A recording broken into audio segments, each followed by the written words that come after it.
ओम नमः शिवाय। जय श्री राम। आज हम बात करेंगे राहु जब भी थर्ड हाउस में हो तो केतु नाइन्थ हाउस में होता है। और राहु थर्ड और केतु नौ को बोला गया है ये जातक रक्षक होते हैं।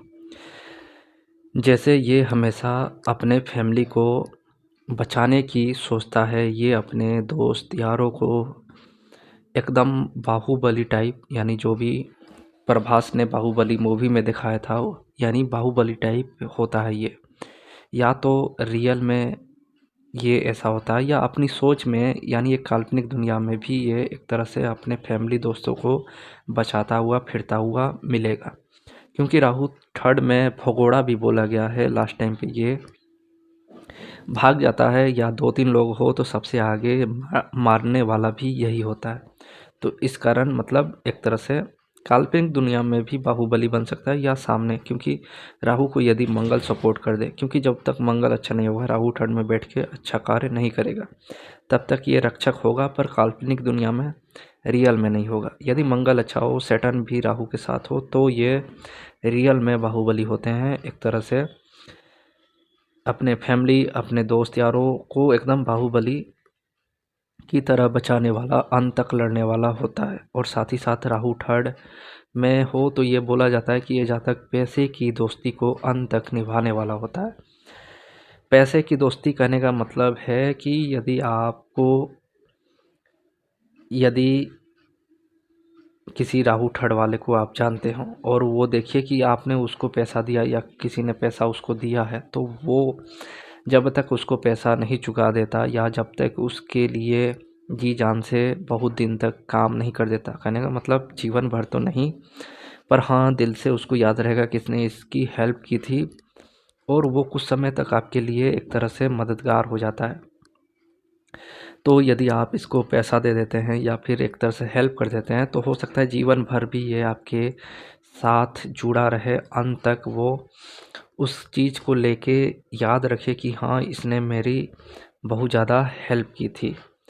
तो राहु थर्ड वाला का मदद यदि कोई पैसे से या किसी भी प्रकार से कर देता है, तो वो अंत तक, जब तक कि उसको वो मदद ना कर दे, या पैसा से जो भी हो या किसी भी प्रकार से, मतलब जब तक वो मदद ना कर दे तब तक वो पीछे नहीं हटता, साथ रहता है। जस्ट लाइक सलार मूवी में प्रभास को आपने देखा होगा कि वो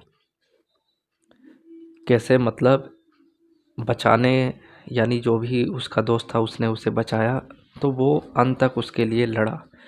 पर हाँ ये भी होता है कि जब तक वो किसी के साथ है खड़ा, तो मतलब साथ भी रहता है। राहु थर्ड का एक ये भी लोचा है कि जब तक वो मतलब उस चीज़ को चुका नहीं देता तब तक आपसे गद्दारी नहीं करेगा। लेकिन हाँ ये भी होता है कि राहु थर्ड यदि चुका दे और इसके बाद यदि कोई मिसयूज भी कर रहा है, तो ये मिसयूज भी नहीं सहता है, यानी फिर वो थोड़ा भड़क भी जाता है।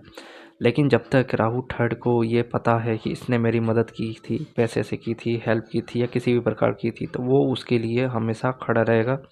जब ज़रूरत पड़ेगी वो उसके साथ रहेगा। और वैसे भी राहु जब भी थर्ड हो तो केतु नौ होता है। इस टाइम पे ये भी बोला जाता है खानदान का वफादार होता है। यानी कि नौवां घर जो होता है वो पिता, नौवां घर जो होता है गुरु, नौवां घर जो होता है पूर्वजों का होता है, खानदान का होता है।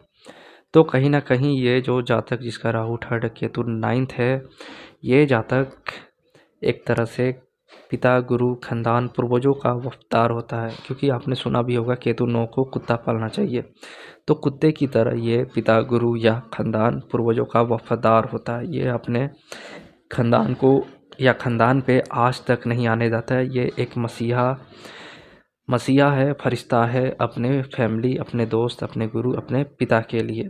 आपने देखा होगा कि राहु थर्ड से कनेक्ट हो रहा है, तो ऐसे लोगों को अपने पिता, गुरु या खानदान को लेके ये बहुत ज़्यादा मतलब एक तरह से फोकस रहते हैं। वो सुन नहीं सकते हैं उनके बारे में कोई भी बात। तो जब भी राहु थर्ड हो तो ये एक तरह से पराक्रम को मतलब बढ़ा देता है, पराक्रम की बात करता है। वो लड़ाई में हो या किसी भी टाइप से, जैसे कि कोई बिजनेसमैन हो, जैसे कि आपने धीरू भाई अंबानी के बारे में सुना ही होगा। उन्होंने अपने बिजनेस को अपने पराक्रम से आगे बढ़ाया। तो पराक्रम यहाँ पे लड़ाई से ही रिलेटेड नहीं है, वो हिम्मत किसी भी क्षेत्र में हो सकता है। अब वो बिजनेस में हो, वो अब किसी भी प्रकार से हो, तो वो आप देख सकते हैं कि ये जो पराक्रम है वो कहीं ना कहीं दिखता है उसके अपने कार्य क्षेत्र में। और वैसे भी राहु थर्ड में हो तो बोला गया है, खास तौर पे चेतावनी है कि पैसा ना ले और ना ही पैसा किसी को दे, क्योंकि यदि राहु थर्ड पैसा लेता है तो वो पैसा तो दे देता है और उसका एहसान भी मतलब एक तरह से चुकाता है। पर यदि राहु थर्ड का पैसा कोई ले ले, क्योंकि जब आप किसी से पैसा लेंगे तो वो भी तो आपसे पैसा लेगा, तो जब आप पैसा किसी से लेंगे तो क्या करेगा कि वो कितना भी क्लोज हो पलट जाएगा, वो नहीं देगा और आप पे ही अकड़ दिखाएगा। तो राहु थर्ड इसीलिए बोला गया है कि ना ही पैसा दे और ना ही पैसा लें, क्योंकि पैसा लेने से सामने वाला भी पैसा आपसे मांग सकता है और आपको देना ही पड़ेगा। पर आप तो राहु थर्ड होके दे देंगे, पर वो नहीं देने वाला, वो आपको प्रॉब्लम क्रिएट करेगा। तो जब भी राहु थर्ड में हो तो खासकर चेतावनी है, पैसा ना दे ना ले, दूर रहे। तो राहु थर्ड और केतु 9 में जब भी हो तो ये चीज़ें ध्यान रखें। आप रक्षक हो सकते हैं, आप बहुत अच्छे मतलब किसी को मतलब अंत तक हेल्प करने वाले हो सकते हैं, क्योंकि आप किसी की चीज़ों को याद रखने वाले होते हैं। यानी अंत तक किसी की पैसे से हेल्प हो या फिर किसी भी प्रकार की हेल्प जो आपने किसी से लिया है उसको आप याद रखते हैं और ख़ानदान के वफ़ादार होते हैं। ख़ानदान से यहाँ रिलेटेड यानी 9th हाउस से जो चीज़ धर्म, गुरु, पिता, ख़ानदान या पूर्वज, उनके लिए आप वफ़ादार होते हैं, हमेशा खड़े रहते हैं। तो ये चीज़ें होती हैं राहु थर्ड और केतु 9th वालों के साथ।